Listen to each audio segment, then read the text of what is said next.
Hello everyone, welcome to another mini blog. তো সেদিন ছিল হোলি। তো সকাল সকাল উঠে আমি করতে গিয়েছি রান্না, কারণ আগের দিন বললামই যে মা বাড়ি নেই। তো মা বাড়ি না থাকায় সেজন্য সমস্ত রান্না আমাকে করতে হয়েছিল। তারপরে রান্না টান্না করে এখন রেডি হয়ে গিয়েছি। একটা ওভারসাইজ টি শার্ট আর একটা প্যান্ট পরেছিলাম। তো তারপরে এসেছি একটা দিদির বাড়ি, মানে যাদের সাথে আমি বেরোবো আর কি। তো দিদি কাম ফ্রেন্ড বলতে পারো, কারণ এজে আমার থেকে সবাই একটু বড়, বাট মানে মেন্টালিটি দ্য সেম, সবাই আমার ফ্রেন্ডই হয় বলতে পারো। তো যে দিদিকে দেখালাম সে দিদি বাড়ি এসেছি। তো সবাই এই যে চারজন আমরা মেয়ে আর একটা ছেলে যাবে, একটা দিদির বয়ফ্রেন্ড, মানে দিশাদির বয়ফ্রেন্ডের সাথে দিশাদি ঘুরছিল, আর আমি স্বস্তিকা দি আর অনুরাধা দি। তো তিনজনে স্কুটি করে ঘুরছিলাম। তো এখানে মাঝখানে একটুখানি দাঁড়িয়ে আমরা একটু রং খেলে নিলাম, কারণ রং খেলতে বেরিয়েছি আর আমাদের মুখে গালে কোনো রং নেই, তো সেটা কি মানা যায় বলো। এখানে দিশাদি স্কুটি করে আমরা যাচ্ছিলাম, তো তো স্কুটিটা মাঝখানে স্টার্ট নিচ্ছিল না, তো দিশাদি এসেই স্টার্টটা দিল। তারপরে আমরা এই যে আমাদের তিন মূর্তিকে তোমরা দেখে নাও একটু রং টং খেলে কেমন লাগছে। তো আমরা এসেছিলাম দত্তপ্রিয়াতে।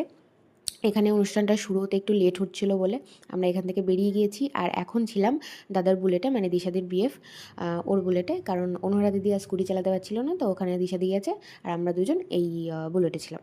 তো এখানে মানে ভিডিওটা এত সুন্দর এসছে, তো ভিডিওটা না করে পারলাম না। রোদ্দুরটাও খুব দারুণ দিয়েছিল, আর মাঠের রাস্তা বুঝতেই পারছো, মানে সবসময় ভালো সুন্দর লাগে।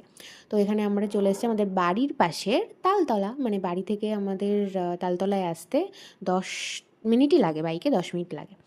তো এখানে দেখো অনেক প্রচুর লোক, এখানেও প্রচুর লোক, আর দত্তবিলিয়াতেও প্রচুর লোক ছিল, বাট এখানের মাঠটা অনেকটাই বড়, সেজন্য মানুষ মনে হয় যেন কম কম, বাট এখানে এসেই আমরা এনজয়টা করেছিলাম।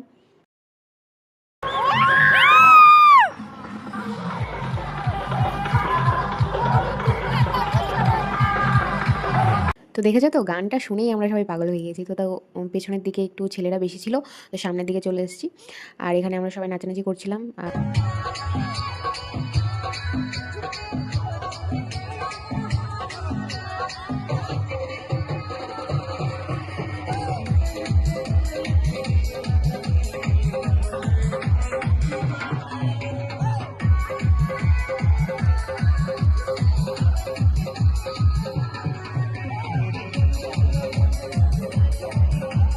তো তারপরে একটু মজা টজা করে নিয়ে তারপরে চলে এসেছি কিছু খেতে, কারণ খুব খিদে পেয়েছিলো। একটু আইসক্রিম খেয়েছিলাম, তারপরে খেয়েছিলাম এগরোল, তারপরে একটু মাঠে বসেও ছিলাম।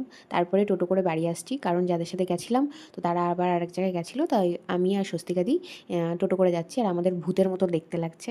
Please ignore my face.